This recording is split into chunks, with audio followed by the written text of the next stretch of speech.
I V M. भाई हम हिंदुस्तानियों को बतियाना बड़ा पसंद है। बंगाली में अड्डा, उड़िया में खोट्टी, कन्नड़ा में हरटे और हिंदी में पुलियाबाजी। इस कला के लिए हमारी हर भाषा में एक शब्द है। तो प्रणय और मैं तो अक्सर मिलकर पुलियाबाजी करते ही रहते हैं। हमने सोचा कि आपको भी इसमें शामिल कर लिया जाए। तो आइए प्रणय और सौरभ के साथ करते हैं पुलियाबाजी। हेलो सौरभ, कैसे हैं आप? प्रणय बढ़िया एकदम, तुम बताओ। सौरभ, हम लोगों ने बहुत दिनों से एक दूसरे के साथ पुलियाबाजी नहीं की गेस्ट के बिना। अच्छा, ये बात तो तुमने बिल्कुल ठीक कही। इतने अच्छे गेस्ट आ रहे हैं प्रणय, तो मतलब क्या जरूरत है? नहीं, जरूरत है, क्योंकि ऐसी एक चीज है जिसके बारे में हम लोगों ने बात ही नहीं की और जिसके ऊपर आप पूरे दिन गुजारते हैं, जो है ऑटोनॉमस व्हीकल्स की।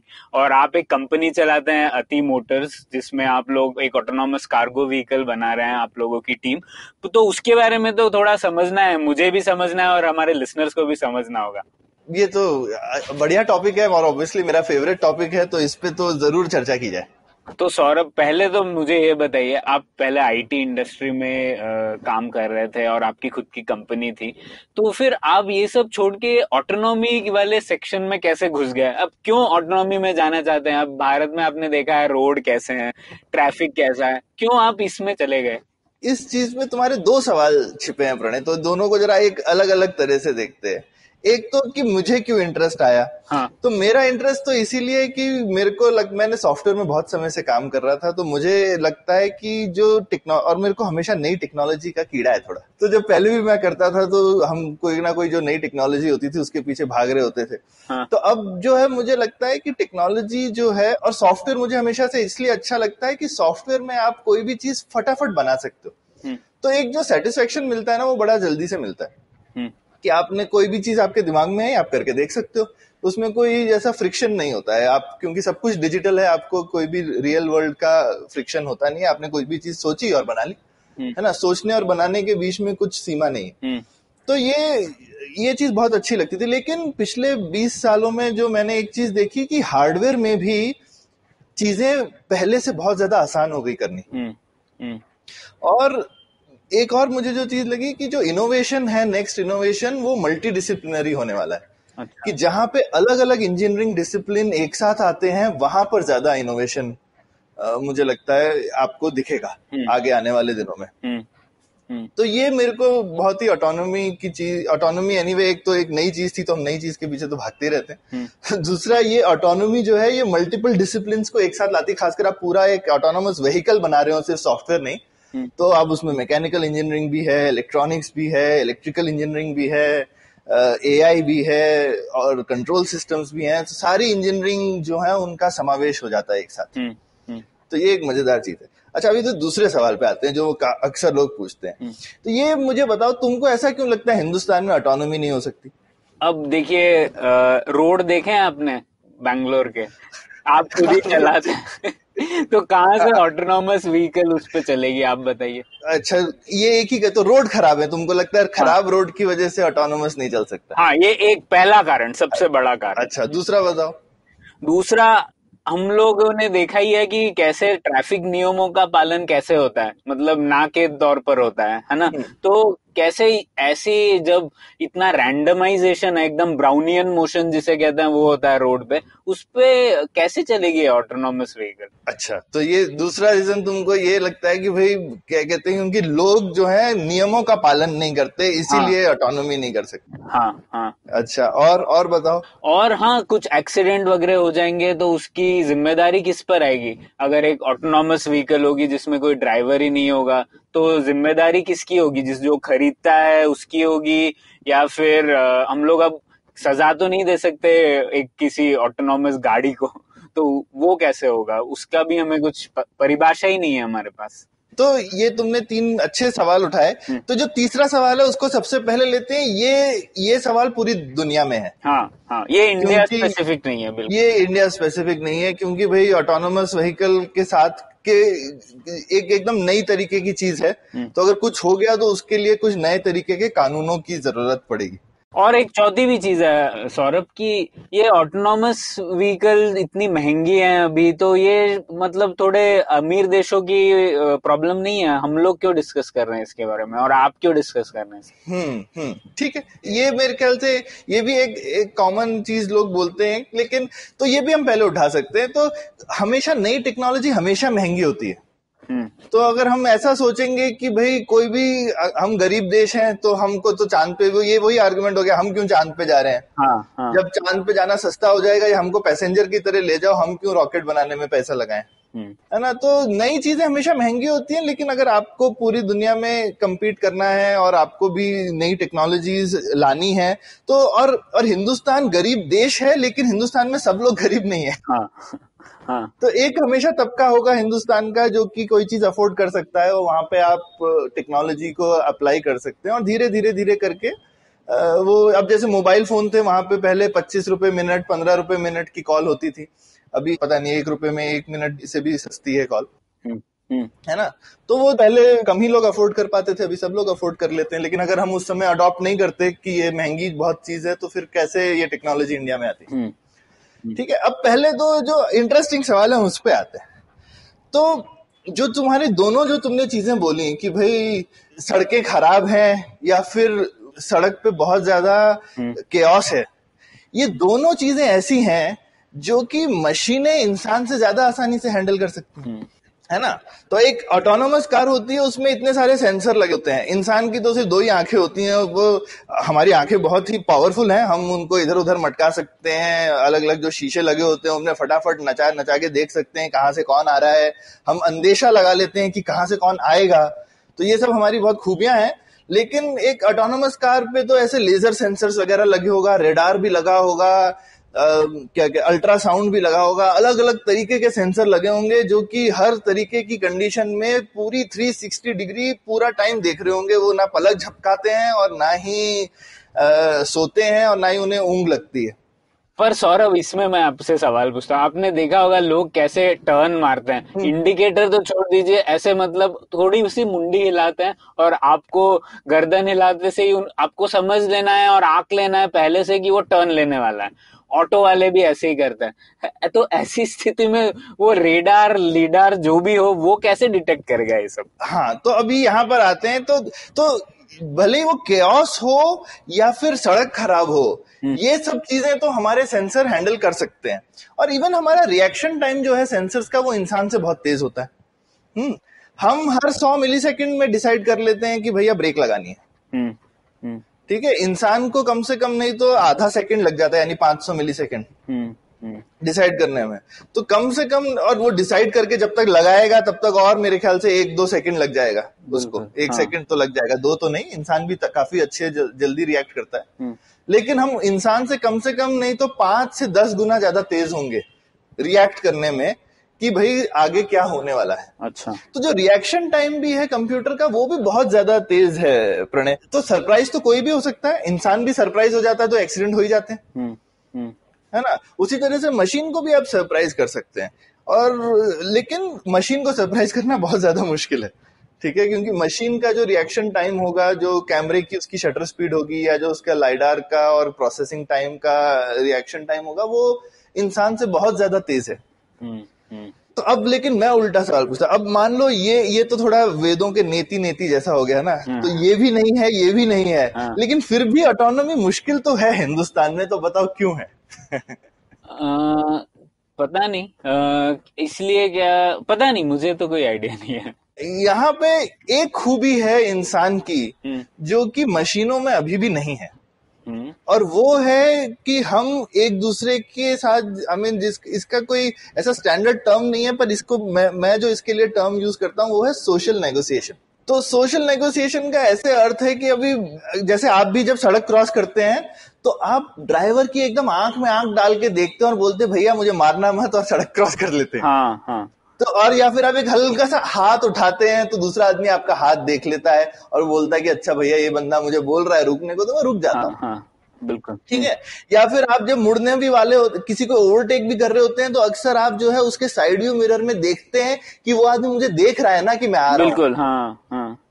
ठीक है, और फिर आप डिसाइड करते हैं कि मैं ठीक है चला जाता हूँ। और वो कभी कभी दूसरा आदमी ना एकदम ऐसे प्रिटेंड करेगा, नहीं नहीं मैंने तुझे देखा नहीं है, मैं आ रहा हूँ, अभी तू आएगा ना तो फिर मैं तेरे को मार दूंगा। तो तू बता। हाँ हाँ, ये बहुत होता है, मतलब एकदम पैसिव अग्रेसिव बिहेवियर जो है वो चलते रहता है। हाँ हाँ, अंग्रेजी में जिसको ऐसे गेम ऑफ चिकन बोलते हाँ हैं, हाँ। तो ऐसा गेम ऑफ चिकन चलता रहता है कि भैया कौन कौन पहले हटेगा, भाई मैंने तो तुझे, या फिर काफी लोग सड़क भी ऐसे क्रॉस करते हैं बिना देखे कि तुम मुझे देख लो, तूने मार दिया तो तेरी गलती, देख। हम्म, ठीक है, तो ये सब हम जो है एक तरीके का साइकोलॉजिकल गेम पूरा टाइम सड़क पे खेलते रहते हैं एक दूसरे के साथ, और हम इंसान हैं इसलिए हम ये इंसानी गेम खेल सकते हैं। हाँ हाँ अब कंप्यूटर इंसानी गेम नहीं खेल सकता, तो कंप्यूटर कंप्यूटर के साथ कंप्यूटर खेल सकता है। हाँ तो इसके लिए काफी लोग बोलते हैं कि ऑटोनॉमी बहुत आसान हो अगर सारे व्हीकल ऑटोनोमस हो, क्योंकि वो तो आपस में इलेक्ट्रॉनिकली बात कर लेंगे और डिसाइड कर लेंगे चल तू चला जा। लेकिन इंसान के साथ में ये जो आंख में आंख डाल के डिसाइड करने वाली चीज है कि हम अब कौन जाने वाला है या कौन नहीं जाने वाला, और कभी कभी डिसाइड नहीं होता है तो वहां लड़ाई झगड़े भी होते रहते हैं, जहां पे दोनों की मूंछ ऊपर है, मैं तो नहीं पीछे हटता टाइप से। हाँ बिल्कुल। है ना, और होता रहता है हिंदुस्तान में अक्सर, ऐसा नहीं कि ये सब नहीं होता है ना। हाँ, तो अब ये आंख दिखाने वाली ऑटोनोमस कार कोई बना नहीं रहा। हाँ। ठीक है, तो ये वाली जो एक चीज है, ये एक बहुत बड़ा फैक्टर है कि हिंदुस्तान में पब्लिक रोड पे मेरे विचार में ऑटोनॉमी तो जितना भी, और ये चीज एकदम ऐसा ऑब्वियस नहीं है, तो लोगों को जो भी लगता है कि भाई क्योंकि हमारे यहाँ पे विदेशों में क्योंकि सड़कें बहुत अच्छी होती हैं, लेन मार्किंग्स बड़ी अच्छी होती हैं, लोगों को लगता है, और उनकी गाड़ियां जो ऑटोनॉमस हैं अभी, वो उनका लेन मार्किंग्स वगैरह का काफी फायदा भी उठाती हैं ड्राइव करने में। तो हमको लगता है कि अरे हमारे यहाँ क्योंकि वो लेन मार्किंग्स नहीं है तो हम वो वाली एल्गोरिथम्स यूज नहीं कर सकते। हाँ। पर ऐसा नहीं है, हम कोई और एल्गोरिथम यूज कर सकते हैं। अच्छा। तो ये नहीं है ना कि कोई चीज करने का एक ही तरीका है, भाई अभी स्टैनफोर्ड वाले एक तरह से कर रहे हैं, हम कोई और तरह से कर सकते हैं, तो हमको सिर्फ कॉपी करने की जरूरत तो नहीं है। तो करने का कोई ना कोई तरीका निकल आएगा सड़क पे, लेकिन कभी कभी मुश्किल हो जाता है, जैसे कभी कभी ये जानना ही मुश्किल होता है कि यहाँ सड़क है या नहीं है। हाँ वही। हाँ। तो उतने लेवल का मुश्किल हो जाए तो मुश्किल है, क्योंकि लेकिन वो मुश्किल उतनी है जितनी इंसान को भी है। इंसान को भी तो नहीं समझ में आता, पता नहीं है सड़क है कि नहीं, मैं क्या करूं।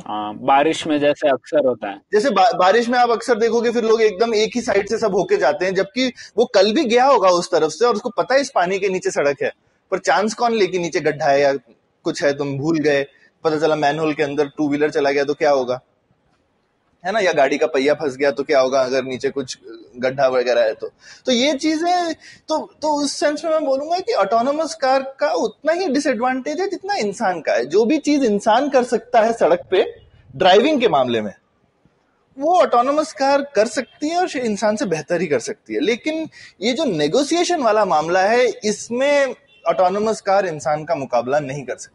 हाँ, और भारत में यही प्रॉब्लम है कि काफी मतलब बिना बोले जो संचार होता है ट्रैफिक में, हाँ, हर वक्त, बिल्कुल, वह कैसे नेगोशिएट करेंगी गाड़ियां वो पता नहीं। बिल्कुल बिल्कुल। तो ये और ये चीज जो है मैं बोलूंगा कि अमेरिका में भी जो स्टार्टअप्स हैं उन्होंने थोड़ा अंडर एस्टिमेट किया, क्योंकि यूएस में जो है या यूरोप में सोशल नेगोशिएशन कम है लेकिन जीरो नहीं है। अच्छा। ठीक है, तो वहां पे भी अभी आप देखेंगे तो वहां पे कुछ एरियाज हैं जहां जीरो सोशल नेगोशिएशन है, वो है हाईवे सिस्टम। उनके हाईवे सिस्टम में आप सिर्फ साइन का फॉलो कीजिए, लेन फॉलो कीजिए, रूल फॉलो कीजिए, गाड़ी चलती रहेगी, आपको कहीं रुकने की भी जरूरत नहीं है, आप सैन फ्रांसिस्को से न्यूयॉर्क पहुंच जाएंगे। ठीक है, तो ये वाला जो चीज है वो हिंदुस्तान के हाईवेज में नहीं है। लेकिन वहां पे भी जब शहरों की ड्राइविंग है उसमें भी कुछ ना कुछ सोशल नेगोशिएशन बहुत कम है, लेकिन है, और थोड़ी सी भी होती है तो दिक्कत आ ही जाती है। हिंदुस्तान में ये चीज हमको ज्यादा अपेरेंट है क्योंकि हिंदुस्तान में ये बहुत ज्यादा है।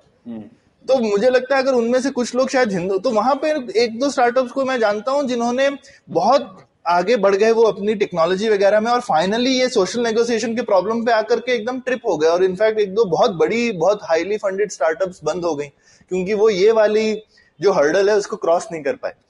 अच्छा। हाँ, और मेरे को लगता है अगर उन्होंने शायद कहीं हिंदुस्तान जैसी जगह पहले देखी होती और यहाँ पे भी ट्राई किया होता तो ये प्रॉब्लम को वो बहुत पहले देख लिए होते और भांप चुके होते कि ये प्रॉब्लम को हम इग्नोर नहीं कर सकते। तो आप लोगों ने फिर कैसे इसका क्या जोड़ निकाला है? इसका कोई जोड़ नहीं है, तो हम लोगों ने जिसको कहते हैं ना समस्या को इस तरह से सॉल्व किया है, जो कि सबसे सक्सेसफुल तरीका होता है कि हमने समस्या को अवॉइड किया है। अच्छा।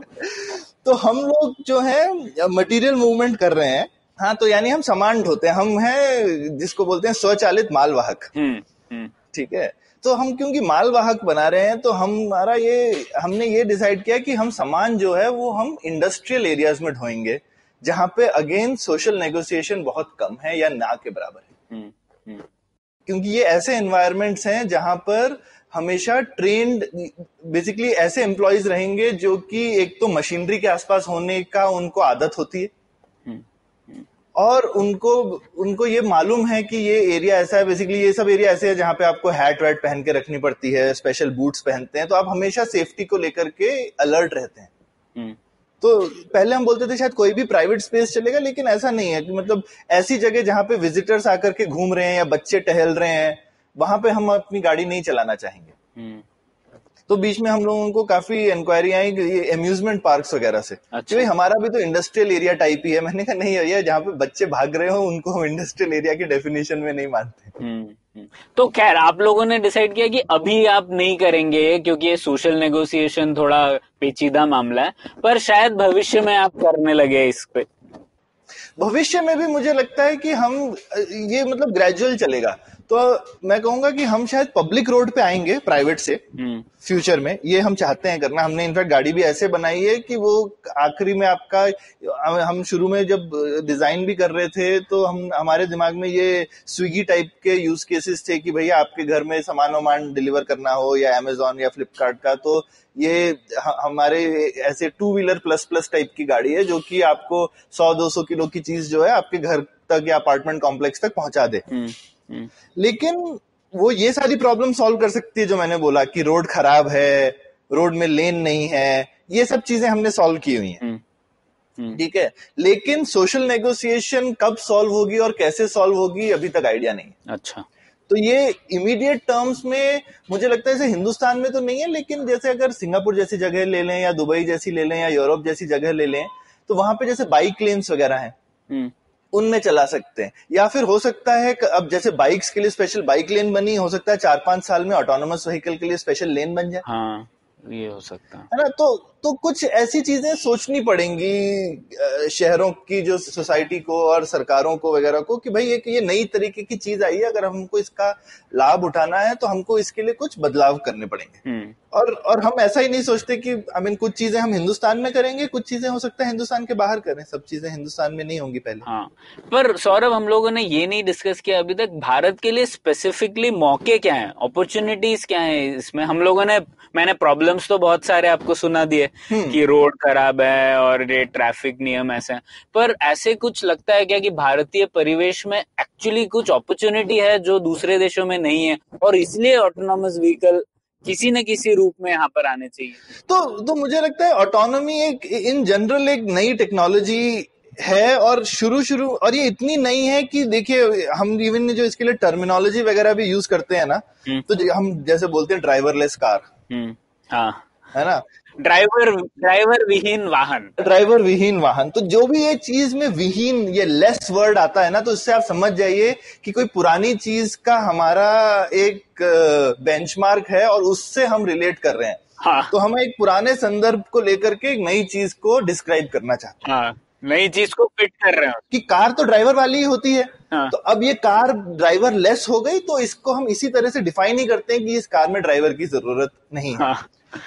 तो ये इसी तरह जब गाड़ी पहली बार आई थी तो उसको क्या कहते थे, हॉर्सलेस कैरेज। हाँ। ठीक है, तो क्योंकि घोड़ा गाड़ी तो होती थी पहले, अब ये घोड़ा विहीन गाड़ी। हाँ। तो क्योंकि पहले गाड़ी का मतलब होता था कि घोड़े से ही चलेगी, तो घोड़ा विहीन गाड़ी बनाया, फिर धीरे धीरे लोगों को लगा गाड़ी यही होती है। अब जैसे हम बोलते थे वायरलेस माउस, हाँ, जैसे, हाँ, अभी माउस होता है, या फिर हम बोलते थे वायरलेस फोन घर के अंदर में, या कॉर्डलेस फोन। हाँ। अब लोग फोन बोलते हैं क्योंकि सारे फोन है। अभी हम इतना ज्यादा हमारे जेब में जो मोबाइल फोन है वो तो सब कॉर्डलेस ही है ना, उनके लिए कोई कॉर्डलेस वर्ड थोड़ी यूज करता है आज के डेट में। हाँ, वही डिफॉल्ट हो गया है। ये डिफॉल्ट हो गया।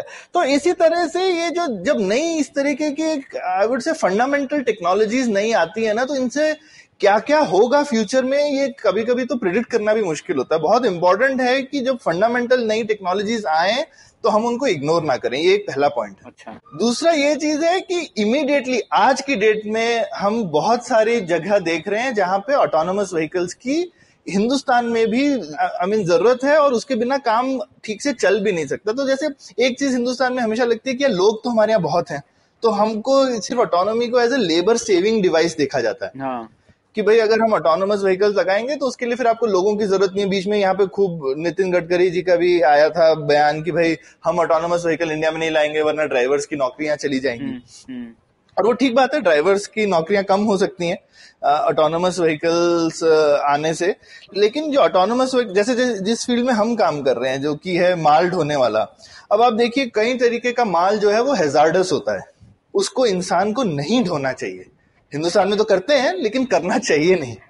हाँ, अब देखिए, अब न्यूक्लियर वेस्ट जैसे आपको डिस्पोज करना है, तो आप चाहेंगे ना कि न्यूक्लियर वेस्ट डिस्पोज करने वाला व्हीकल एक्चुअली ऑटोनोमस हो तो बेटर है, इंसान ना करे। हाँ, बिल्कुल ठीक है। उसी तरह से आप हाई सिक्योरिटी एरियाज ले लीजिए जहां पे किसी भी इंसान को अंदर लाने के लिए बड़ी मेहनत लगती है। इनफैक्ट मेरे से जैसे कुछ सोने के व्यापारी लोगों ने बात करी थी कि जहां पे वो गोल्ड का काफी स्टोरेज और मूवमेंट करते हैं। अब वहां पे आपका थोड़ा सा भी गोल्ड इधर से उधर हो गया तो बहुत बड़ी दिक्कत है। तो वहां पे अगर ऑटोनोमस मूवमेंट हो जाए तो बहुत अच्छी चीज है। या फिर आप मिलिट्री ऑर्डिनेंस ले लीजिए जो कि सेंसिटिव मटेरियल है, उसका मूवमेंट जो है आप नहीं चाहेंगे कि लोग करें, आप उसको ऑटोमेटिकली कर लें तो अच्छी बात है।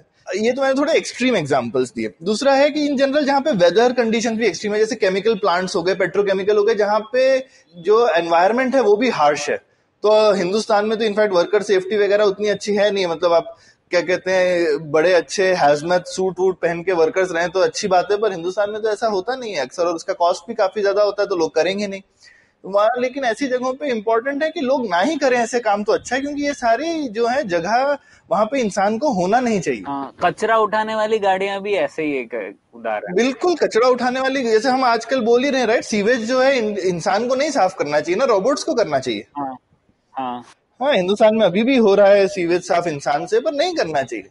तो और ये तो चलिए ऐसी जगह हो गई जहां इंसान को हार्म हो सकता है। दूसरा एक चीज है जैसे ई कॉमर्स वगैरह टाइप की फैसिलिटीज है जहां पर आपको बहुत हाई थ्रूपुट चाहिए। तो आपको जैसे खासकर दिवाली वगैरह में इतना ज्यादा सेल होता है, मतलब हर घंटे में नॉर्मली अगर 5,000 गुड्स का शिपमेंट हो रहा है, दिवाली वगैरह के टाइम पे जो है सडनली 20,000 का होने लगेगा। तो आप ऐसा नहीं है कि आप 4 गुना लोग लगा देंगे तो 4 गुना मूवमेंट हो जाएगा। फाइनली मशीनों की जरूरत पड़ती ही है। अगर आपको बहुत हाई प्रोडक्टिविटी चाहिए तो वो बिना मशीनों के नहीं की जा सकती। तो मटेरियल मूवमेंट भी अब हम मशीनें लगाते हैं। जैसे आप ऑटोमोटिव प्लांट देख लीजिए तो वहां पे आप वेल्डिंग वगैरह पहले आदमी इंसान हाथ से करता था, अब रोबोटिक वेल्डिंग होती है। तो ऑटोमेशन एक कंटिन्यूअस जर्नी है। तो बहुत जगहों पे ऑटोमेशन आ गया है। अभी मूवमेंट का ऑटोमेशन जो है वो इस तरीके का ऑटोनोमस मूवमेंट, क्योंकि टेक्नोलॉजी थी ही नहीं, लोगों को चाहिए तो थी, तो जहां पे भी लोग कन्वेयर बेल्ट लगा सकते हैं लगा ही लेते हैं। अब इसको सोच लीजिए एक तरीके की डिस्क्रीट कन्वेयर बेल्ट है जो कि टुकड़ों में चलती है ना। तो इस तरह से यूटिलिटी जो है वो बहुत जगहों पे है। एयरपोर्ट्स ले लीजिए, पोर्ट्स ले लीजिए, बहुत सारी जगह है जहां पे इवन हम हिंदुस्तान में भी बहुत फायदा, और काफी सारे रिमोट एरियाज हैं जहां लोग होते ही नहीं है। तो क्या करिएगा आप?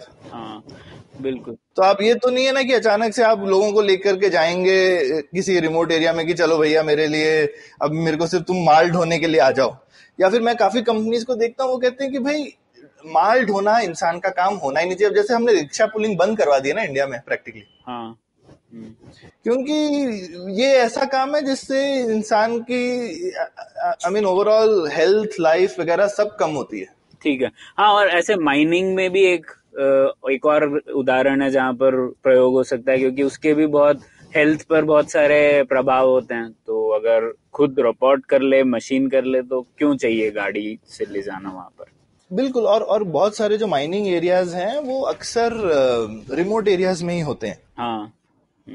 तो इसके लिए भी बहुत वहां पे बड़ी दिक्कत भी होती है कि आप लोगों को लेकर के कैसे जाएं। लोग अपनी फैमिलीज वगैरह से दूर काफी हैजार्डस कंडीशंस में रहते हैं। हाँ। तो किसी की भी सेहत वगैरह के लिए तो अच्छी चीज नहीं है ये। और मैं इवन शहर वगैरह के लिए आपको सिंपल एग्जांपल देता हूँ। अगर आप एक किसी मॉल का वॉलेट पार्किंग वगैरह देख लीजिए। हाँ। तो आप पार्किंग में ही हर जगह कहीं पे भी जाते हैं तो 10-10, 15-15 मिनट आपका वेस्ट हो जाता है पार्किंग ढूंढने में, लगाने में। इसकी जगह आप क्या कहते हैं, गाड़ी छोड़ दीजिए एंट्रेंस पे, एटलीस्ट गाड़ी अपने आप जाके पार्किंग लॉट में। तो पार्किंग लॉट जो है एक ऐसा एनवायरनमेंट है जो कि आप पूरी तरह से ऑटोनोमस बना सकते हैं। हाँ तो इस तरह से मुझे लगता है हमको, जैसे हम सोचते हैं ऑटोनोमस ड्राइविंग, हम सोचें जैसे बैंगलोर में हम सीधे चिकपेट पे ही चलाने वाले हैं, तो ऐसा नहीं है। या फिर दिल्ली में हम सीधे चांदनी चौक ही ले जाएंगे। हाँ अरे नहीं भाई, वो भी आएगा समय, लेकिन उसमें अभी है 20 साल 25 साल, पता नहीं कितना समय कि जब चांदनी चौक में ऑटोनोमस गाड़ी चलेगी। लेकिन उससे पहले बहुत जगहों पे चल सकती है। और दूसरी एक चीज जो हम मिस कर देते हैं, हम सीधे जो है सबसे ऊपर लेवल की ऑटोनॉमी से कंपेयर करते हैं कि भैया नितिन गडकरी जी को जैसे लगा कि भाई सीधे सीधे सारे ड्राइवर ही निकलने वाले हैं। अरे बाहर के देशों में भी सोसाइटी ऑफ ऑटोमोटिव इंजीनियर्स है, उन लोगों ने ऑटोनॉमी के 5 लेवल बता रखे हैं, और ये लेवल 5 ऑटोनॉमी है जो कि ड्राइवर्स को हटा देगी, जो कि दुनिया में कहीं नहीं है अभी तक। लेवल 4 भी नहीं है। अच्छा। लेवल 4 भी ये बोलता है कि गाड़ी अपने आप चलेगी लेकिन ड्राइवर बैठा होना चाहिए। हाँ अच्छा। ठीक है, और लिमिटेड एरियाज में ही ठीक से चलेगी, ड्राइवर का इंटरवेंशन नहीं चाहिए। और लेवल 3 ज्यादातर जगह है, लेवल 3 बोलती है कि भैया गाड़ी चलेगी अपने आप, लेकिन ड्राइवर सावधान रहे। कभी भी हम बोल सकते हैं ड्राइवर को कि अब तुम गाड़ी ले लो, जैसे टेस्ला चलती है, टेस्ला बोल सकते हैं लेवल 2.5 से 3 के बीच में है, तो वो चलती है, लेकिन जब भी उसको लगता है कि मेरे को समझ में नहीं आ रही है, तो वो गाड़ी बीप करती है और बोलती है ड्राइवर को कि तुम टेक ओवर कर लो। ओह अच्छा, ठीक है। ओके ठीक है, तो वो थोड़े काफी लिमिटेड एरियाज में चलती है। लेकिन बहुत सारी गाड़ियों में जो लेवल 1 और 2 ऑटोनॉमी है पूरी दुनिया में, वो क्या होती है, वो है ड्राइविंग असिस्टेंस सिस्टम, जहां पे ऑटोनोमस सिस्टम ड्राइवर को बताता है कि सावधान रहो, आगे कुछ हो। जैसे लेवल 1 में सिस्टम कुछ नहीं करता है, लेकिन अलर्ट कर देता है। अच्छा। कि भाई आगे कुछ आ रहा है तो वो बीप कर देगा कि भाई तुमने नहीं देखा होगा पर मैंने देख लिया है। अच्छा हाँ। तो तुम भी ध्यान दे लो। या फिर काफी सारी हाईवे वगैरह के सिस्टम में, जिसको क्रूज कंट्रोल टाइप बोलते हैं ना, कि गाड़ी ठीक है अपने आप चलती रहेगी, लेकिन क्योंकि आप सीधे रास्ते पे चले जा रहे हैं या किसी एक ट्रक के पीछे लगे हुए हैं, तो वो ट्रक से एक डिस्टेंस मेंटेन करके आपको चलाता रहेगा अपने आप से। लेकिन जब आपको ओवरटेक करना है तो आप खुद से कर लो, या फिर आपको कहीं पे चाय के ढाबे पे रुकना है तो आप फिर गाड़ी का कंट्रोल लेकर के खुद से रुक जाओ। लेकिन जब तक वो गाड़ी सीधी चलती, जब तक आप सड़क फॉलो कर रहे हो तब तक करते रहो। या फिर जब आपको कोई फोर्क आ जाए जहां पे डिसाइड करना है कि मुझे लेफ्ट जाना है या राइट, तो ये डिसीजन आप खुद ले सकते हैं, गाड़ी वरना अपने आप चलती रहेगी सीधी, और अपनी लेन में भी मेंटेन रहेगी, बिना इधर लेन से इधर उधर नहीं जाएगी। तो ये बेसिक टाइप की चीजें सिर्फ आपकी सेफ्टी इंप्रूव करती हैं, खासकर रात वगैरह को जहां पे विजिबिलिटी ठीक नहीं हो। जो सेंसर्स हैं वो तो सब देख सकते हैं, आपकी आंखों को नहीं दिख रहा अंधेरे में, पर सेंसर्स को तो दिखता है। खासकर हिंदुस्तान में अक्सर जो एक्सीडेंट होते हैं कि भैया उल्टा ट्रैक्टर चलता हुआ आ रहा था और उसकी लाइट नहीं थी। हाँ। तो ये तो नॉर्थ इंडिया में बड़ा कॉमन एक्सीडेंट का कॉज है। हाँ, तो लेकिन ऑटोनोमस गाड़ी को तो दिख जाएगा, इंसान मिस कर जाएगा, लेकिन भैया ट्रैक्टर अगर उल्टा चलता हुआ आ रहा है और उसकी लाइट नहीं है, तो ऑटोनोमस कार, ऑटोनोमस मैं बोलूंगा इस लेवल की भी, कि ड्राइवर बैठा है वो अपने आप ब्रेक लगा देगी देख के। और हम इतना ज्यादा सेफ्टी वगैरह की बात करते हैं इंडिया में, हमको भी बोलना चाहिए कि भाई ठीक है, ये सिस्टम शायद यूएस वगैरह में महंगे हैं, लेकिन क्या हम हिंदुस्तान में लोकली इन सिस्टम्स को डेवलप कर सकते हैं? क्या इनको हम सस्ता बना सकते हैं, अपनी नीड्स के हिसाब से सस्ता बना सकते हैं क्या? फॉर एग्जाम्पल मुझे तो हमेशा बहुत बुरा लगता है, हिंदुस्तान में अक्सर सुनते रहते हैं कि स्कूल बस जो है वो लैंडस्लाइड वगैरह की वजह से खाई में गिर गई या कुछ हो गया। हाँ। अब हम बोल सकते हैं ठीक है भाई, इंडिविजुअल वाहनों में नहीं, पर हर स्कूल बस में तो हम सेंसर लगा सकते हैं कि भाई आगे देख ले, लैंडस्लाइड हो रही है तो सेंसर कैच कर लेगा ना। तो हम ऐसे शुरू कर सकते हैं, हम बोल सकते हैं स्कूल बसों में हम इस तरीके के सिस्टम्स पहले लगाएं, है ना, अगर इंडिविजुअल में ना भी लगाएं तो। बिल्कुल, पर मतलब बेसिकली अगर सेफ्टी इंप्रूव हो गई इस चीज से, अगर वो कारण दिया जाए तो शायद लोग ज्यादा एक्सेप्टेबल रहेंगे। डर की बजाय इसका एक सॉल्यूशन दे रहा है, ऐसी सोच में परिवर्तन आएगा। बिल्कुल, तो यूएस वगैरह में आप देखें तो वो पूरा एंगल ही सेफ्टी का है। वहां पे सारा का सारा जो ये पूरी इंडस्ट्री है, लोग यही सोच करके इवन कंपनी खोलते हैं कि मुझे जिंदगी बचानी है। तो टेक्नोलॉजी का एक्साइटमेंट होगा, लेकिन उसका जो यूटिलिटी है वो यही है कि फाइनली सड़कों पे एक्सीडेंट्स वगैरह कम हो जाएंगे वगैरह। पर वो तो चाहते हैं कि इंसान को, अभी हम उस एंगल से, क्योंकि वो लोगों के यहाँ पे वो ऑलरेडी टेक्नोलॉजी डिप्लॉयड है, हमारे यहाँ तो अभी भी नहीं है। पर हम जो है वो सीधे एक लेवल 5, जो कि अभी काल्पनिक लेवल है, और उसको देख करके एक ऐसा इमेजिनेशन बना लेते हैं कि भाई सारे जॉब अभी बस गायब हो जाएंगे, गाड़ियां सब अपने आप चलने लगेंगे। अरे बहुत टाइम है उसमें, पहले हम जो है लेवल 1 और 2 कर लें हिंदुस्तान में, और वो भी सेम काइंड ऑफ टेक्नोलॉजीज हैं। पर हम अगर उसको सबसे आगे वाली चीज को देख के एक तरीके का टेक्नोलॉजी का, कभी कभी जैसे मेरे जैसा इंसान टेक्नोलॉजी से एक्साइटेड होता है, काफी लोगों को टेक्नोलॉजी से थोड़ा डर भी लगता है। तो मुझे लगता है कभी कभी वो टेक्नोलॉजी का सिर्फ जो डर होता है ना, वो हमको इस चीज से रोकता है, और फिर उसकी वजह से हम जो उससे बेनिफिट्स ले सकते हैं वो हम नहीं लेते। हाँ, तो इसी बात पर चर्चा जारी रखेंगे, पर अभी लेते हैं एक छोटा सा break. Hello, everybody. Welcome to another awesome week on the IVM Podcast Network. If you are not following us on social media, please make sure you do. We're IVM Podcast on Twitter, Facebook, and Instagram. After crossing 10,000 on Instagram a couple of weeks ago, this week we crossed 5,000 followers on Twitter. If you aren't following us on Twitter, please do. Make sure that you see all the cool stuff that we put out there. We do some cool stuff on social media, just generally. You should check it out. This week we are launching a new show called Heal and Hearty. It's hosted by Rashna Chachi, nutritional therapist and certified cancer coach. She helps you understand the right nutrition, exercise, and lifestyle that keep diseases away. Show premieres on Tuesday, 15th October. In case you missed it, do check out our daily policy podcast called All Things Policy. It's hosted by the researchers at the Takshashila Institute who break down complex economic and geopolitical ideas through the lens of current affairs. New episodes are out every single day. It's a fun show. Do check it out. On the Scene and the Unseen, Amit Verma is joined by frequent guest Vivek Kaul. They break down Ponzi schemes in light of the backlash against Oyo. On Feeding 10 Billion, Varun and Ramya are joined by Gauri Devi Dayal. She's the co-founder of The Table, Mac Street Kitchen, and co-host of the Kolaba Cartel. Check that show out if you haven't, but they discuss sustainable dining on this one. On IVM Likes, Abbas, Ritika, and Antariksh talk about their biggest celebrity crushes from the past and present and recommend some films and podcasts that are worth your time. On Know Your Kanun, Amber talks about the Data Protection Act and the need for specific legislation. On Mr. and Mrs. Binge Watch, Janice and Anirudh talk about the Netflix show Unbelievable. Tune in to hear where it ranks amongst the greatest cop shows. On Paperback, Rachita and Satyajit talk to the founder of the Positivity Company, Birender Aluwalia, about the PERMA formula of happiness and how to be more optimistic. It's a crossover episode on the Empowering series as Ratasha Rathore, host of Agla Station Adulthood, joins Zarina. She talks about body positivity, adulting problems, and why it is important to inculcate self-love. And with that, let's get on with your show. ठीक है सौरभ, अब जैसे आपने बताया कि अभी हम लोगों को डरने की जरूरत नहीं है, और पर ये टेक्नोलॉजी की बात जो है ऑटोनॉमस व्हीकल्स की पिछले 10 सालों से तो हो ही रही है। तो इन 10 सालों में क्या हुआ, क्या है, क्या माइलस्टोन, मील के पत्थर क्या रहे हैं इसमें? तो इसके थोड़े से जरा शुरू से जाते हैं कि ये ऑटोनॉमस व्हीकल्स और ये 10 साल से क्यों चल रही है चर्चा। हाँ, है ना, पर क्या हुआ था 10 साल पहले जिसकी वजह से इस चर्चा शुरू हुई। हाँ, है ना, तो ये एक अगर आप देखें तो ओवरऑल कहीं ना कहीं साइंस जर्नल वगैरह में तो आपको autonomous systems in general early 80s late 70s से कहीं ना कहीं दिख जाएंगे। हाँ, ऐसा नहीं है कि ये कहीं रिसर्च में भी एग्जिस्ट नहीं करते थे। हाँ, कहीं ना कहीं तो थे। हाँ, और इवन 90s वगैरह में मुझे मालूम है एटलीस्ट यूएस में जिसको कहते हैं प्लाटूनिंग टाइप की बात चल रही थी। तो प्लाटूनिंग का कॉन्सेप्ट ये होता है कि सारी गाड़ियां ऑटोनोमस नहीं है, लेकिन अगर आप झुंड में जा रहे हैं ना तो आगे वाली गाड़ी ड्राइवर है, बाकी पीछे उसकी पीछा करते रहेंगे। अच्छा। तो ये भी एक बड़ा अच्छा कॉन्सेप्ट है, खासकर ट्रकों में अक्सर जो है, खासकर आर्मी में बहुत सारे, आपने देखा भी होगा कभी आर्मी के ट्रक्स जा रहे होते हैं तो एक साथ जो है 50 ट्रक जा रहे होंगे या 20 ट्रक जा रहे होंगे। हाँ, कारवां जैसा लगता है। हाँ, एकदम, हाँ, कारवां जैसा। तो अब जैसे ये क्या कहते हैं, टट्टू का कारवां भी होता है ना, टट्टू की सामने जो है एक आदमी एक टट्टू को लेके चलता रहता है। हाँ, तो पीछे के सारे टट्टू उसका पीछा करते रहते हैं। हाँ, सबके ऊपर तो एक आदमी बिठाने की जरूरत नहीं पड़ती है। बिल्कुल। हाँ, तो वैसी ही चीज आप ट्रक के लिए भी कर सकते हैं कि भैया आगे वाले आदमी में एक पायलट या ड्राइवर बिठा दीजिए, पीछे वाले बिना ड्राइवर के तो आपको 50 ड्राइवर की जगह सिर्फ एक ड्राइवर की जरूरत पड़ेगी अगर आप 50 ट्रक लेके जा रहे हैं तो।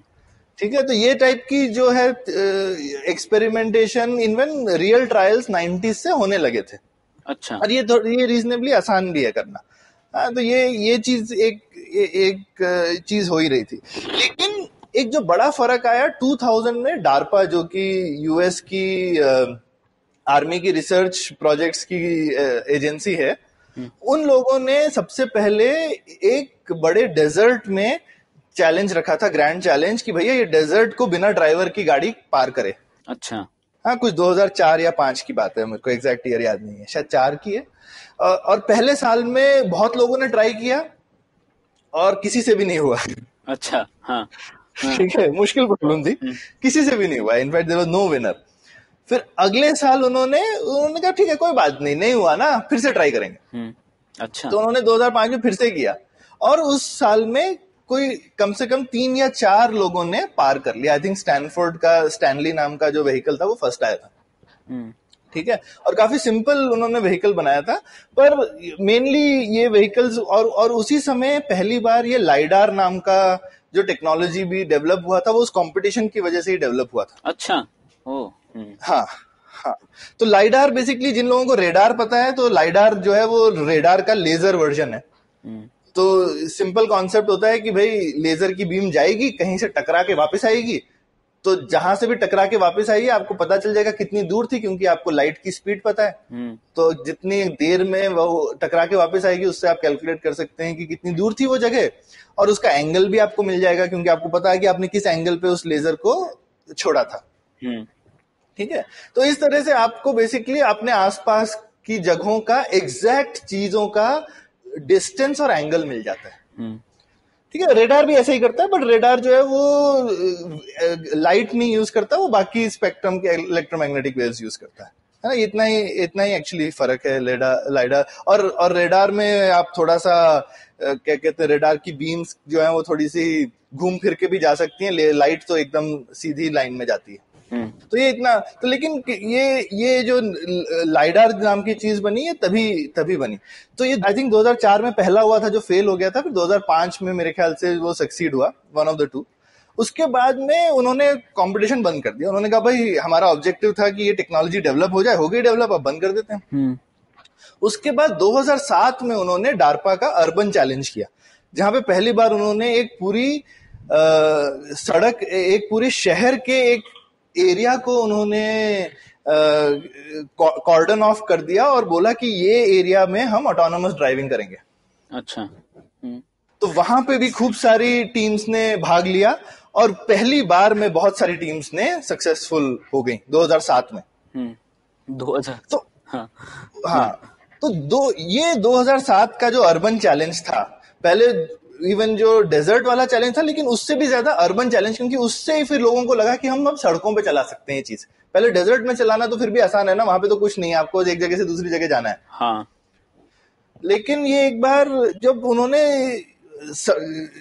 एक शहर के अंदर चला ली गाड़ियां और इतनी सारी टीम्स थी, तो आप देखेंगे वो 2007 के में जो इतनी सारी टीम्स में जो लोग भाग लेते थे, आज भी ऑटोनॉमी के जगत में जो दिग्गज लोग हैं, टेक्नोलॉजिस्ट हैं, सीईओज हैं, एंटरप्रेन्योर्स हैं, बहुत सारे लोग वो हैं जिन्होंने वो 2007 में भाग लिया था उस प्रतियोगिता में। अच्छा, तो वहां से, इसीलिए ये 10 साल से शुरू हुआ। तो अब जैसा मैंने आपको बोला कि वहां सक्सीड तो लोग कर ही गए थे, हाँ, लेकिन काफी स्पेशल सर्कमस्टांस में करे थे सक्सीड, क्योंकि आपके पास में बहुत डिटेल्ड मैप्स थे, क्या कहते हैं, बहुत बड़े बड़े सुपर कंप्यूटर लगे हुए थे चीजों के ऊपर में।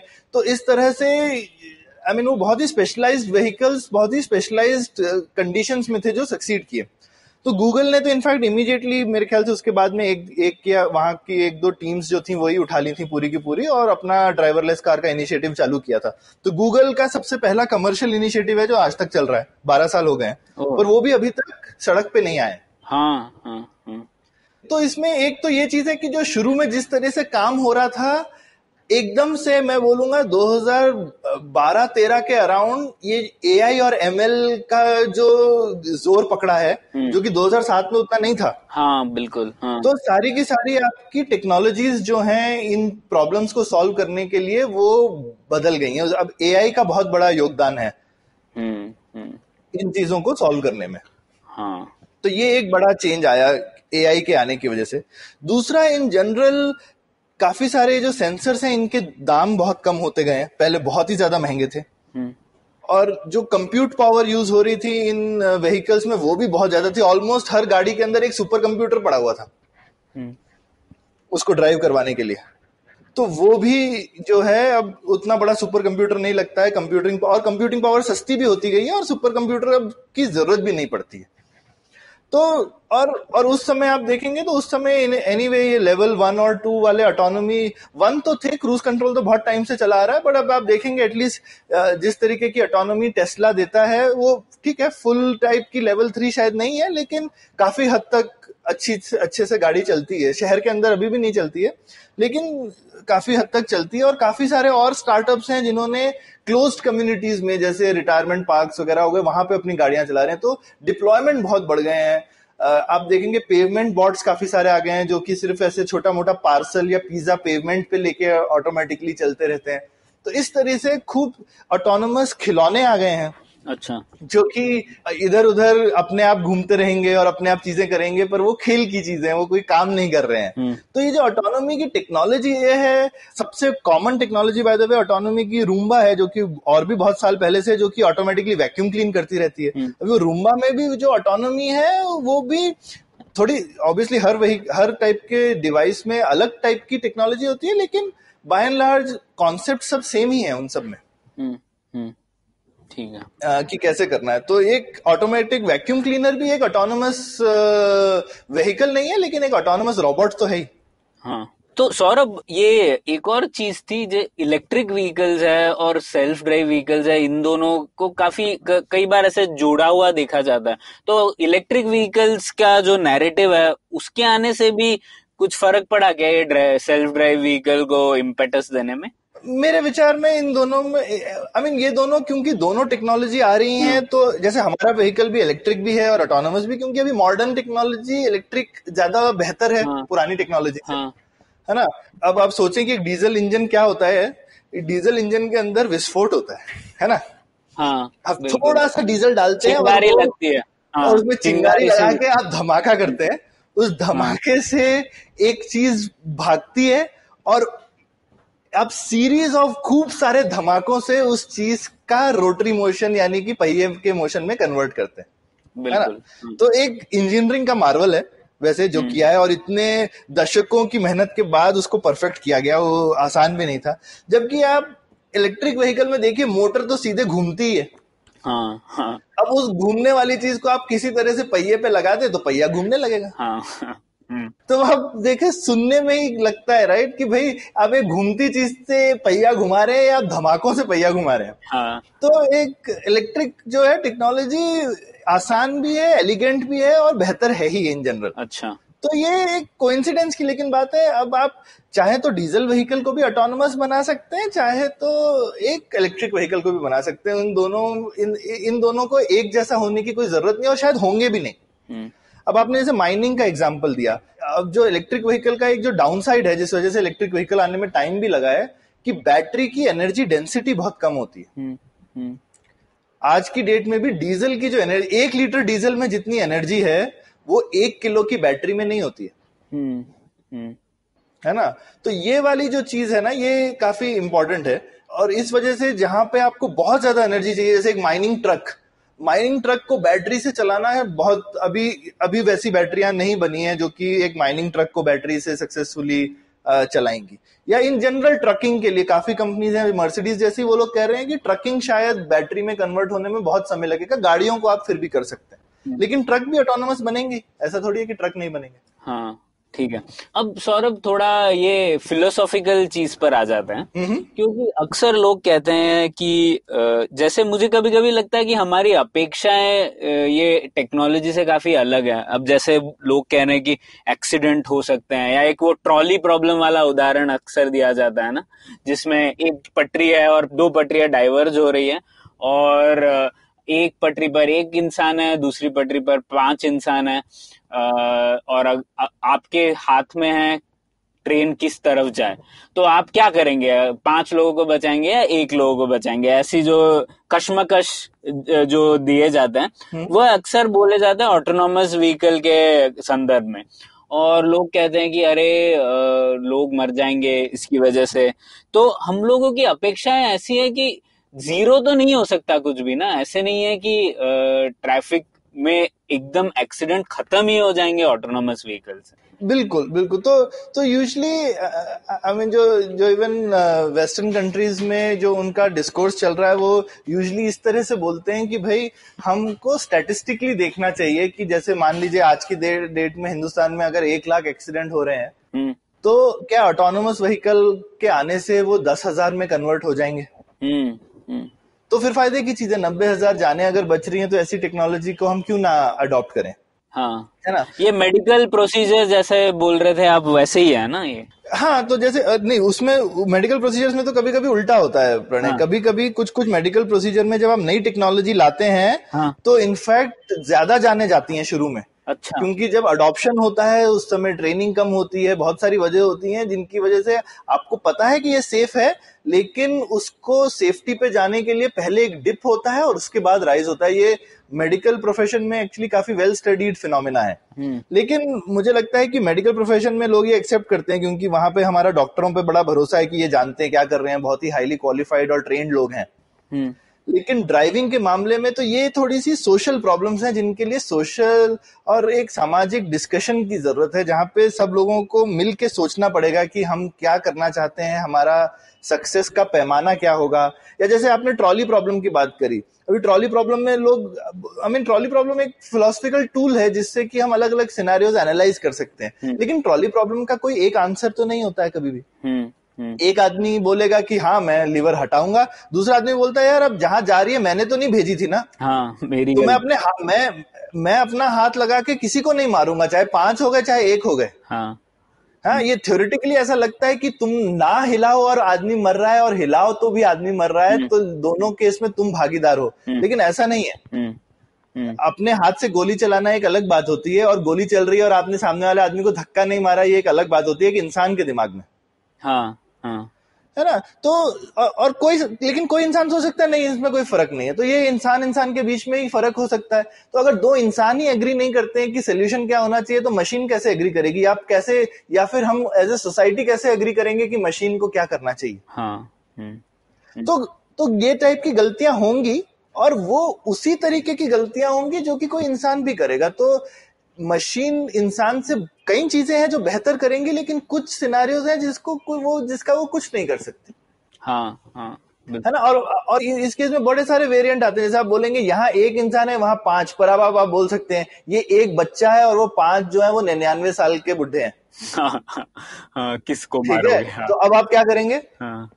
हमेशा ऐसा नहीं है कि जो ज्यादा है वही ठीक है। अब तब भी आप बोल सकते हैं नहीं ठीक है बच्चे को जाने दो, मतलब आप अलग टाइप के इंसान हो सकते हैं। कोई इंसान बोलेगा नहीं भाई हम बच्चे को बचाएंगे। अब ऐसा भी, ये तो मैंने एकदम एक्सट्रीम कंडीशन बना दिया। अब ऐसा नहीं है, वहां पे 4 99 साल के लोग हैं और 1 40 साल का, भी आप क्या करेंगे? या फिर आप बोले कि नहीं वहां पर एक गर्भवती महिला भी है और यहाँ पर एक बच्चा है, तब आप क्या करेंगे? हाँ, ये सब इनका कोई जवाब नहीं है, तो थोड़े सब्जेक्टिव से है। हाँ, ये आपके उस पर डिपेंड करता है कि मतलब इंसान की जान की आपके लिए क्या कीमत है। और कोई कीमत ऐसी, इसीलिए लोग बोलते हैं कि इंसान तो अपनी तरफ से कोई जजमेंट लगाएगा। और एक यही चीज है जिसमें लोग बोलते हैं भाई कोई इंसान से गलती होगी ना तो हम बोलेंगे कि चलो ये तो एक इंसानी गलती थी। हाँ। पर हम कंप्यूटर को इंसानी गलती की छूट नहीं देते हैं। है ना? हमारी कंप्यूटर से उम्मीद होती है कि कंप्यूटर कुछ हट के और कुछ ज्यादा करेगा। तो यही चीजें हैं जिनके लिए हमको शायद नए टाइप के कानून चाहिए। और ये चीजें शायद जब तक सॉल्व नहीं होंगी तब तक एटलीस्ट आबादी वाले एरिया में गाड़ियों का चलाना जो है वो मुश्किल है। और इन चीजों को लेकिन सुन के प्रणय ऐसा नहीं सोचना चाहिए कि फिर कोई सोल्यूशन नहीं है हमारे पास। हाँ, क्योंकि जैसा मैंने बोला, हो सकता है कल को हम एक लेन बना दे जो बोले ये तो ऑटोनोमस लेन है, अब उसमें कोई इंसान आ गया तो फिर उस इंसान की गलती। जैसे हम रेलवे की पटरी होती है, हम बोलते हैं ना पटरी पे मत जाओ कोई आदमी, लेकिन पटरी पे आ गया तो हम ये नहीं कहते ना कि रेलगाड़ी की गलती है। हाँ। तो हम इस तरह से कर सकते हैं कि हम ऑटोनोमस व्हीकल्स के एरियाज अलग कर सकते हैं। धीरे धीरे लोग बोल रहे हैं कि शायद कुछ सिटी के एरिया को ही हम बोल दें कि जैसे हम कुछ सिटी के एरिया होते हैं जहां बोलते हैं ना सिर्फ पैदल चल सकते हैं, वहां पे गाड़ियों का आना मना है। हाँ। वैसे कुछ सिटी के एरिया शायद जैसे लॉजिस्टिक पार्क या पोर्ट वगैरह टाइप के एरिया, वहां पे हम बोल देंगे कि ह्यूमन ड्रिवन व्हीकल्स का आना ही मना है। वहां पे सिर्फ ऑटोनोमस व्हीकल्स चलेंगे उस एरिया में। और कुछ हो सकता है फ्यूचरिस्टिक सिटी बनाए जहां पे बोले पूरी सिटी ही वैसी बनाएंगे, हम शुरू से ऐसी बना रहे हैं, वहां पे हम मना ही है दूसरे किसी का आना। तो ये इस तरीके की चीजें भी हो सकती है। और मैं कहता हूँ कि ठीक है, हम आम सड़कों पे आए या ना आए, वो मुझे लगता है एनीवे फ्यूचर की बात है। आज की डेट में हमारे पास बहुत प्रैक्टिकल जगह है जहां हम यूज कर सकते हैं ऑटोनॉमी। जैसा मैंने जो बोला, फैक्ट्रीज हैं, पोर्ट्स हैं, एयरपोर्ट्स हैं, बहुत सारी इस तरीके। या फिर हम हमेशा यही क्यों सोचते हैं कि आदमी को ढोना है, जैसे हम सामान ढोने की बात है या सफाई करने की बात है, तो ये सफाई वगैरह करने वाले व्हीकल है, इवन अंडर वाटर व्हीकल से ये ऑटोनोमस एक तरीके। इनफैक्ट धरती को छोड़ दीजिए, हमको जब अंतरिक्ष में हमको कोई वाहन की जरूरत है जो कि स्पेस स्टेशन में से रिपेयर कर रहा हो, अगर वो ऑटोनोमस हो तो कितना बढ़िया हो। बिल्कुल। आज के डेट में भी रिपेयर के लिए जब भी एस्ट्रोनॉट्स बाहर जाते हैं तो वो जो स्पेस वॉक करते हैं उसी को उनका सबसे डेंजरस मोमेंट समझा जाता है। हाँ। कि जब उनको बाहर आना पड़ रहा है। उसकी जगह अगर हमारे पास ऑटोनोमस व्हीकल्स हों जो कि बाहर जाकर के उनको कोई भी रिपेयर का काम वगैरह करके वापस आ जाएं तो कितना अच्छा हो। हाँ। तो ये जो हमको ऐसा लगता है कि ये टेक्नोलॉजी है, ये इस तरीके की फंडामेंटल टेक्नोलॉजी है जो कि अगर देखें तो एक ऑटोनोमस टेक्नोलॉजी में सिर्फ एक 3 सवाल होते हैं। अच्छा। 3 सवाल होते हैं कि पहली बात होती है कि वो जो भी रोबोट हो, व्हीकल हो, उसके लिए जो भी वर्ड यूज करना चाहे, वो पहले ये जानना चाहता है कि मैं कहाँ हूं।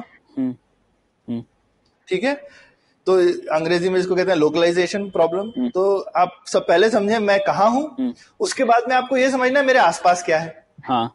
उसके बाद आपको ये डिसाइड करना है अब मैं अगला कदम क्या उठाऊं। अच्छा। अब जब तक आप ये तीनों सवाल पूछ के फॉलो कर सकते हैं एक के बाद एक, तो आप ऑटोनोमस हैं। हाँ। ठीक है, मैं कहाँ हूं, मेरे आसपास क्या है, मैं अगला कदम क्या उठाऊं। अब वो अगला कदम एक्चुअल कदम हो सकता है आप एक रोबोट टांगों वाला ही बना रहे हो, वो भी इसी तरीके की टेक्नोलॉजी यूज करेगा। चाहे वो एक वैक्यूम क्लीनर हो, वो भी इसी तरीके की टेक्नोलॉजी यूज करेगा। कोई गाड़ी हो, वो भी यही करेगी। कोई ड्रोन हो या उड़ने वाला हवाई जहाज हो, वो भी यही करेगा। या फिर अंतरिक्ष में कोई यान हो, वो भी यही, मार्स में स्पेस रोवर हो, वो भी यही करेगा। तो ये इसलिए एक ऐसी फंडामेंटल टेक्नोलॉजी है जिसमें मुझे लगता है मतलब बहुत बहुत इंपॉर्टेंट है कि हिंदुस्तान को पीछे नहीं रह जाना चाहिए।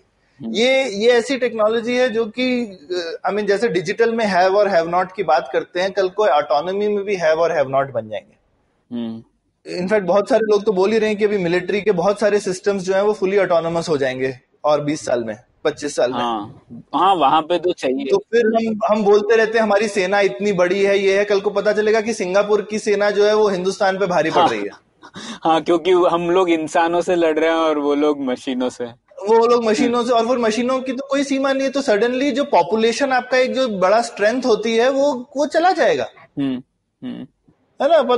तो ये समझ में आएगा कि अरे ये अभी आज की डेट में तो हम सोचते हैं सिंगापुर और मालदीव जैसे देश जो हैं ये हमारे आसपास में ऐसे छोटे मोटे से हैं, उनको हम कभी भी ऐसे थप्पड़ मार देंगे टाइप से। हाँ, पर ऐसा नहीं है। कल को जो है टेक्नोलॉजी ये चीज कंप्लीटली चेंज कर सकती है। हाँ, बिल्कुल। सौरभ, इसमें से एक और भविष्य कैसा होगा उस पर जाते हैं और फिर समझते हैं सरकार का क्या रोल है। तो भविष्य के बारे में मैंने कुछ जगहों पे ये भी पढ़ा है, जैसे आजकल बहुत सारे ऑटोनॉमी कॉन्फ्रेंसेस होने लगते हैं, उसमें कहते हैं लोग कि जो गाड़ियों का शेप है वही बदल जाएगा, क्योंकि आजकल जो शेप है गाड़ियों का वो इस ऐसा बनाया जाता है कि जो ड्राइवर है उसको उसकी सेफ्टी का ध्यान रखा जाए। पर अगर ड्राइविंग सीट में ड्राइवर ही ना हो तो शायद शेप भी बदल जाएगा गाड़ियों का। और दूसरा है कि हम लोग एक गाड़ी से दूसरी गाड़ी के बीच में डिस्टेंस भी काफी रखते हैं, क्योंकि एक्सीडेंट नहीं होना चाहिए और उसकी एक सीमा भी होती है। पर अगर ड्राइवर नहीं होगा गाड़ी के अंदर तो शायद ज्यादा पैक भी कर पाएंगे हम लोग एक जगह पर। बिल्कुल, यही नहीं और भी चीजें। तो जैसे हम ही लोगों ने जो अपनी गाड़ी बनाई है, हाँ। तो उसी में क्योंकि एक तो हमारा मालवाहक था तो उसमें हमको आदमी को बिठाना ही नहीं था। हाँ। तो हमारी गाड़ी का शेप एकदम ही यूनिक है। तो इवन आप जो ट्रक्स वगैरह लेते हैं और ये उनमें जो ड्राइवर कैबिन है वो लगभग 30% ऑफ द ट्रक कॉस्ट होता है।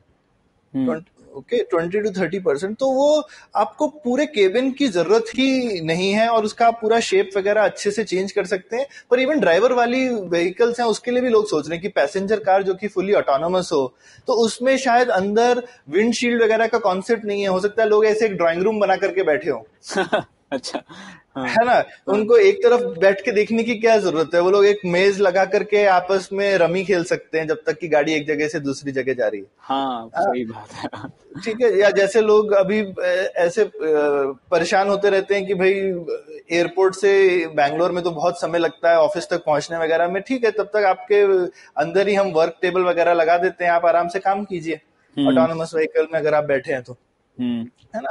तो ये सब चीजें जो हैं ये काफी लोग सोच रहे हैं। और जैसा आपने गाड़ियों के डिस्टेंस की बात करी, डिस्टेंस छोड़िए, अगर फुली ऑटोनोमस वर्ल्ड हो तो आपको ट्रैफिक लाइट्स भी नहीं चाहिए, हाँ, है ना। तो तो गाड़ियों का जो वर्क फ्लो है वो इतना स्मूथ हो जाएगा, क्योंकि हर गाड़ी एक दूसरे से, खासकर अभी 5G को लेकर के लोग बहुत एक्साइटेड हैं इसीलिए, क्योंकि 5G टेक्नोलॉजी जो है वो vehicle to vehicle communication achieve करने की क्षमता रखती है। तो 5G को लेकर के ऑटोनॉमी की दुनिया में काफी एक्साइटमेंट है कि जब 5G होगा और ऑटोनॉमी होगी तो फिर सारे व्हीकल्स अपने आसपास के व्हीकल्स से बात कर सकेंगे, और वो आपस में बात करके डिसाइड कर लेंगे तू पहले चले जाए या मैं पहले चले जाऊं। हाँ, हाँ, है ना। तो आपको बेसिकली दिखेगा कि एकदम क्या कहते हैं, खूब सारे व्हीकल एक दूसरे से जा रहे हैं। अगर आप इंसानी तरह से देखेंगे तो डर लगेगा, लेकिन एकदम सेफली एक दूसरे को पार करते हुए निकल जाएंगे। दूसरी एक बड़ी चेंज जो है, आपको पार्किंग में बहुत बड़ा फर्क दिखेगा। तो बहुत सारा, इनफैक्ट हिंदुस्तान में पार्किंग लॉट्स उतने नहीं है, यूएस वगैरह में तो बहुत बड़े बड़े पार्किंग लॉट्स होते हैं। तो लोग बोल रहे हैं कि वो सारे के सारे पार्किंग लॉट हैं वो सारे अवेलेबल हो जाएंगे कंस्ट्रक्शन के लिए। तो शहर बदल जाएंगे। उन पार्किंग लॉट्स पे आप पार्क बना सकते हैं, ऑफिसेस बना सकते हैं, या फिर फाउंटेन्स लगा सकते हैं, शॉपिंग मॉल्स बना सकते हैं, बहुत कुछ कर सकते हैं। क्योंकि आपको गाड़ी छोड़ के या तो एकदम आपको गाड़ी छोड़ेगी और वो किसी और के लिए रेडी हो जाएगी अगर वो उबर टाइप की गाड़ी है, या फिर वो अगर आपकी खुद की भी गाड़ी है तो वो शहर के बाहर अपने आप को जाकर पार्क कर सकती है। हाँ, ठीक है। और वो आ जाएगी आपको पिक करने के लिए जब आपको जरूरत है। हाँ, या कहीं हाँ, थोड़ी दूर जाके पार्क कर लेगी अपने आप को। हाँ, सही बात। हाँ, ये तो मतलब आपको हर आपको जगह एक पर जगह पर ही सब लोग पार्क कर देते हैं, जैसे बैंगलोर या भारत के कई शहरों में होता है, वैसे हाँ, नहीं तो होगा। वैसे, हाँ, क्योंकि अभी हमारा लिमिटेशन है कि पार्क करने के बाद आपको चलना पड़ता है। हाँ, हाँ, तो पार्किंग उतनी दूर हो सकती है, आपके गंतव्य से आपके वॉकिंग डिस्टेंस जितनी दूर हो सकती है, हाँ, ठीक है, वो सीमा चली जाएगी। आपको तो एक्चुअली हमेशा डोर स्टेप पे गाड़ी छोड़ेगी और उसके बाद में आपकी गाड़ी थोड़ी सी दूर जाके पार्क हो जाएगी। तो सडनली सड़कें खाली हो जाएंगी काफी, और काफी जगह खाली हो जाएगी जिनको आप यूज कर सकते हैं। तो हिंदुस्तान में एनीवे लोग उलूल जुलूल पार्किंग करते हैं, हाँ। तो वो खैर खत्म हो जाएगी। लेकिन वेस्टर्न कंट्रीज में बहुत बड़ा एरिया पार्किंग लॉट्स का है जो कि फ्री अप हो जाएगा। अच्छा सौरभ, अब अंत में मुझे ये जानना है कि सरकार क्या कर सकती है इसमें। जैसे आपने बताया कि डार्पा का कितना बड़ा रोल था ये पूरी टेक्नोलॉजी की शुरुआत में ही, और वो तो एक सरकारी एजेंसी है। तो अब भारत में हम लोग, अब तो वो रेस तो शायद चली गई, अब क्या कर सकती है भारत सरकार? तो मुझे लगता है एक तो रेस की बात है, मतलब हम हमेशा टेक्नोलॉजी के क्षेत्र में रेस तो रहती ही है, और क्योंकि हम नेशन स्टेट्स हैं तो एक आपस में पावर की भी रेस है। आप कभी ये नहीं चाहते हैं कि आपकी नेशनल पावर जो है वो दूसरे देशों की तुलना में कम हो जाए। तो इसमें हमको हमेशा देखना ही है कि कहीं चाइना या यूएस या रशिया या पाकिस्तान, जितने चाहे हमारे नेबर हों चाहे हमारे से दूर वाले भी हों, उनके साथ में ये टेक्नोलॉजी काफी पावर भी आपको देती है, क्योंकि इसके डिफेंस और स्पेस में बहुत ज्यादा यूटिलिटी है। हाँ। तो इसके लिए सरकार को, और दूसरी चीज है कि इसकी सेफ्टी वगैरह में बहुत ज्यादा अहमियत है। तो दोनों तरफ से जो है सरकार का इसमें ध्यान होना चाहिए इस टेक्नोलॉजी में। और खासकर सेफ्टी में मैं बोलूंगा, हमको सीधे सिर्फ कॉपी करने की जरूरत नहीं, हमारी अपनी समस्याएं हैं। तो ठीक है, डार्पा ने बोला कि भैया हमको गाड़ियों को ऑटोनोमस करना है। अरे हमें हिंदुस्तान में ये देखना चाहिए, हमारे हिंदुस्तान दुनिया का सबसे बड़ा 2 व्हीलर देश है। हाँ, हमको 2 व्हीलर के लिए लेवल 1 और 2 ऑटोनॉमी सोचना चाहिए ना। इवन 2 व्हीलर के लिए लेवल 1 और 2 ऑटोनॉमी का मतलब क्या है ये भी नहीं पता है किसी को। हाँ, क्योंकि किसी ने ये सवाल पे सोचा ही नहीं है। क्योंकि ऐसे ही जो है वो, जब हम ऑटोमोटिव की बात करते हैं तो 2 व्हीलर की तो कोई सोचता ही नहीं ना पूरी दुनिया में। हाँ, 2 व्हीलर तो लोगों को लगता है कि एक रिक्रिएशनल व्हीकल है बाहर के देशों में। हाँ, पर हमारे लिए तो बहुत जरूरी है। हमारे लिए तो लोग भाई एज अ कार्गो व्हीकल भी यूज करते हैं और एज अ कम्यूट व्हीकल भी। रोज अपना दफ्तर आप स्कूटर में या मोटरसाइकिल पे जाते हैं ना लोग। हाँ। और वो गाड़ियों से कितना ज्यादा खतरनाक है। तो हम क्यों नहीं एक स्कूटर और मोटरसाइकिल में वार्निंग सिग्नल दे सकते हैं कि भैया तुमने मिस कर दिया, लेकिन देखो सामने से ट्रैक्टर आ रहा है। हाँ, है ना? या फिर भाई सामने जैसे पानी है, पानी के अंदर गड्ढा है, ये हम आंख से नहीं देख सकते पर रेडार तो देख लेगा ना। हाँ, तो हम बता सकते हैं ना किसी को कॉन्फिडेंटली कि भैया जो आगे का गड्ढा है वो उतना कम नहीं है जितना तुमको लग रहा है। उस गड्ढे में तुम जाओगे तो मेरे को पता है तुम्हारा पहिया कितना बड़ा है, तुम फंस जाओगे।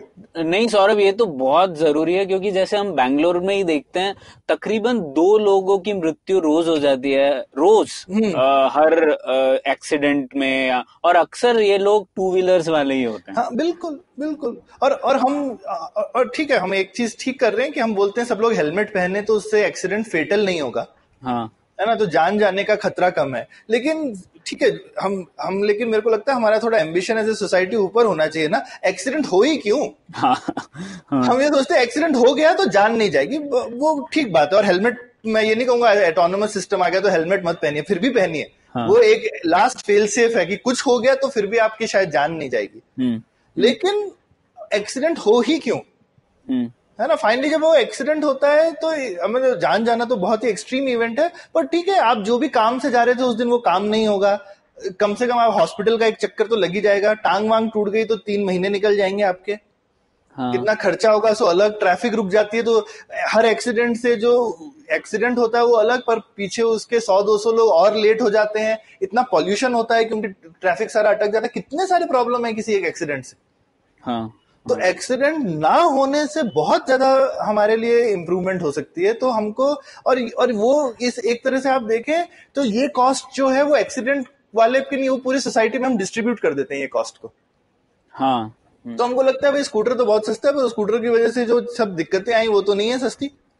तो फाइनली सरकार का इसमें ये सब रोल है कि ये सब आपको जो सेफ्टी रिलेटेड टेक्नोलॉजी है इसकी फंडिंग कैसे हो, हमको इसको अफोर्डेबल बनाना है। और पहले तो बनाना है।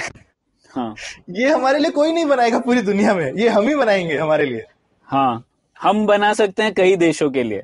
और हिंदुस्तान की कोई कंपनी ने अगर ये बनाया तो वो दुनिया की लीडर होगी इस टेक्नोलॉजी में। हाँ, तो इस फील्ड में हम मतलब 5-10 बिलियन डॉलर कंपनीज बना सकते हैं।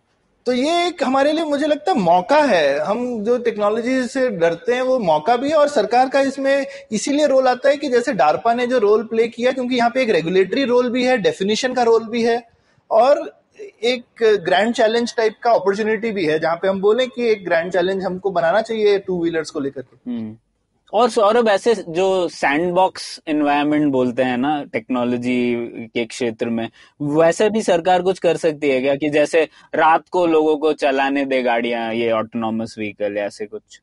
बिल्कुल बिल्कुल। आई मीन तो उस तरह से तो मैं बोलूंगा अभी तो इंडिया में कोई लॉ है ही नहीं इस मामले में। तो ठीक है, आप अपने प्राइवेट एरिया में कुछ भी कर सकते हैं, लेकिन इवन प्राइवेट स्पेस में भी सरकार, जो मैं बोलता हूँ, और ये शायद ऑटोनॉमी से रिलेटेड ही नहीं है, हर टेक्नोलॉजी में हर इसके लिए मैं बोलता हूँ सरकार पैसे देने की जगह या फंडिंग करने की जगह सरकार जो है एक पायलट प्रोजेक्ट और इनिशियल बायर बन सकती है। अब जैसे कचरा ढोने वाली गाड़ी को तो हम ऑटोनोमस बना सकते हैं ना, जो रात को कचरा ढो के ले जाए, है ना, जब एकदम सड़क पे भीड़ भाड़ नहीं होती है।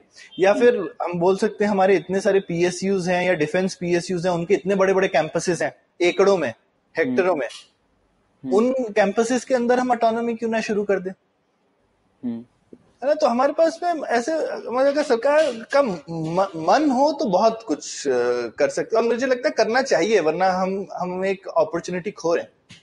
हाँ, और जैसा आप कह रहे थे कि शायद ये गाड़ियां ना चले, पर वो जो टेक्नोलॉजी है जैसे लाइडार हो गया या फिर इमेज प्रोसेसिंग हो गया, उनमें तो कुछ डेवलपमेंट हो गई जो कई और क्षेत्रों के लिए भी महत्वपूर्ण हो। बिल्कुल, मतलब ये एक ऐसी चीज है जहां पे स्किल्स हमारे लिए बहुत ज्यादा जरूरी है। हमको अगर सोचिए हिंदुस्तान में कोई सॉफ्टवेयर डेवलपर्स नहीं होते तो हमारे पास में कोई, शुरू में तो हमने इनफैक्ट दूसरे देशों के लिए काम करना शुरू किया, फिर लेकिन वो स्किल्स हमारे देश के भी काम आए ना।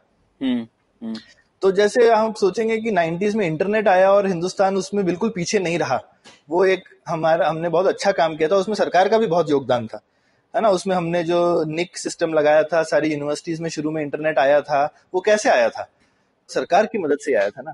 तो आज की डेट में अब जैसे मैं बोलूंगा, हिंदुस्तान में एक ऑटोनॉमी लैब नहीं है। मतलब हम तो IISc के साथ काम करते हैं, इंडिया की फोरमोस्ट रिसर्च इंस्टीट्यूट है, वहां पे रो रहे हैं हम लोग एक दो प्रोफेसर्स के साथ मिलके कि एक ऑटोनॉमी लैब लगवा दो। कोई गुहार सुन के नहीं दे रहा है। अच्छा। तो पूरे हिंदुस्तान में एक ऑटोनॉमी लैब नहीं है, सोचिए। वाह। तो हम कैसे एक ऐसे नए फील्ड में अपनी पहचान बनाएंगे? और पहचान तो छोड़िए, ये सोलर एनर्जी जैसा नहीं है जहां कर लिया तो अच्छा, नहीं क्या ये नहीं करेंगे तो सही में मतलब वैसा हो जाएगा कि भाई हम तीरंदाज हैं और बाकी लोगों के पास मशीन गन है। वैसा पोटेंशियल है इस टेक्नोलॉजी का। ये कोई सोलर इलेक्ट्रिक टाइप चीज नहीं है कि ठीक है नहीं किया तो इंपोर्ट कर लो भाई। इसका डायरेक्ट इम्पैक्ट है डिफेंस और अदर चीजों में। तो हमको ये स्किल्स तो चाहिए ही, तो हम कमर्शियल स्पेस में करें, पर हमको चाहिए कि हजारों इंजीनियर्स इंडिया में, ये जो 3 सवाल मैंने बोले, मैं कहाँ हूँ, मेरे आसपास क्या है और मुझे अगला क्या कदम उठाना है, इन सवालों के जवाब देने वाले कितने इंजीनियर हैं इंडिया में? ऐसे हमको हजारों इंजीनियर चाहिए इंडिया में। हाँ, पर वही है कि सरकार, तो हम लोग जैसे स्केप्टिकल रहते ही है, सरकार अगर इन्वॉल्व हो जाए तो फिर वो कैसे सोचेगी इन सब चीजों के बारे में, वो कह नहीं सकते। वो पैसे देगी या फिर खुद का एक इंस्टीट्यूशन बनाएगी जिसमें फिर वो एक सरकारी इंस्टीट्यूशन बन जाएगा और फिर आपको पता ही है क्या होगा। तो सरकार कम से कम क्या कर सकती है, आप ये बताइए मुझे। तो मुझे लगता है कि जैसे जो ग्रैंड चैलेंज टाइप की जो चीज है वो एक मिनिमल चीज है, क्योंकि आप उसमें प्राइवेट सेक्टर को इन्वॉल्व कर रहे हैं। या फिर मैं बोलूंगा जब आप लैब खोलते हैं एक एग्जिस्टिंग यूनिवर्सिटी में और उसको स्टार्टअप्स के साथ जोड़ देते हैं, तो आप पूरे इकोसिस्टम को जनरेट करते हैं। और कुछ चीजों में सरकार का कोई विकल्प नहीं है। मतलब यूएस में भी मैंने बोला, अगर डार्पा नहीं होती तो ये सब नहीं होने वाला था ना। तो हम विश कितना भी कर लें कि ठीक है सरकार आती है तो सब गड़बड़ी हो जाती है, पर हमको कुछ चीजों में अब, लेकिन इंटरनेट में जैसा मैंने बोला ना, सरकार के आने से ही सबसे पहले यूनिवर्सिटीज में इंटरनेट आया इंडिया में। और उसी से जो हमारे शुरू के जो स्किल्स निकले हैं वो वहीं से निकले हैं। तो ये बहुत जरूरी है कि हम विश अवे नहीं कर सकते सरकार को। ठीक है सौरभ, तो बहुत मजा है इस बारे में जान के, और मैंने इससे ये समझा कि हमें इस टेक्नोलॉजी को एक मौके के तौर पर देखना है, और ऐसे बहुत सारे भारत के स्पेसिफिक प्रॉब्लम्स है जो ये सॉल्व कर सकती है, और हमें उस दृष्टिकोण से देखना है, ना कि ये कोई प्रॉब्लम है और हमारे मत्थे पड़ने वाला है तो इसे हम कैसे ब्लॉक करते रहें। तो यही लेसन लिया मैंने। बहुत बहुत शुक्रिया। Thank you. उम्मीद है आपको भी मजा आया। यह पॉडकास्ट संभव हो पाया है तक्षशिला इंस्टीट्यूशन के सपोर्ट के कारण। तक्षशिला पब्लिक पॉलिसी में शिक्षा और अनुसंधान के लिए स्थापित एक स्वतंत्र संस्था है। आप दुनिया के किसी भी कोने में हो, आपकी उम्र कुछ भी हो, अगर आप पब्लिक पॉलिसी, विदेश नीति या टेक्नोलॉजी गवर्नेंस में रुचि रखते हैं तो तक्षशिला की वेबसाइट takshashila.org.in पर उनके कोर्सेज को जरूर चेक कीजिए। और अगर आप पुलियाबाजी में शामिल होना चाहते हैं तो हमसे कनेक्ट कीजिए puliyabazi@gmail.com पर या फिर @puliyabazi ट्विटर पर। शुक्रिया। Do you wish you were smarter? Well, so do we. But the next best thing? We could make you sound smarter. And to help you with this endeavor, we are Simplified, a podcast that attempts to break down the complex world around you with a little knowledge, a lot of poor jokes, and a ton of random trivia. Episodes out every Monday. On the IVM podcast app or wherever you get your podcasts. See ya! Are you constantly seeking happiness? Wondering how to make the most of every day? How not to let your inhibitions stop you from achieving your goals? It's now time to get your A-game on. It's time to unlock your true potential. Tune in to the Empowering series with me, Zarina Poonawalla, to feel empowered in all genres of life. From behavioral skills to management skills. From health to relationships. From mental well-being to emotional well-being. And of course, your finances. I've got you covered. With these tips and tricks from me, Zarina, and true life stories from my amazing guests, you're bound to bring your purest to the table. Tune in to the Empowering series with Zarina Poonawalla every Thursday on the IVM Podcast app, website, or wherever you listen to podcasts.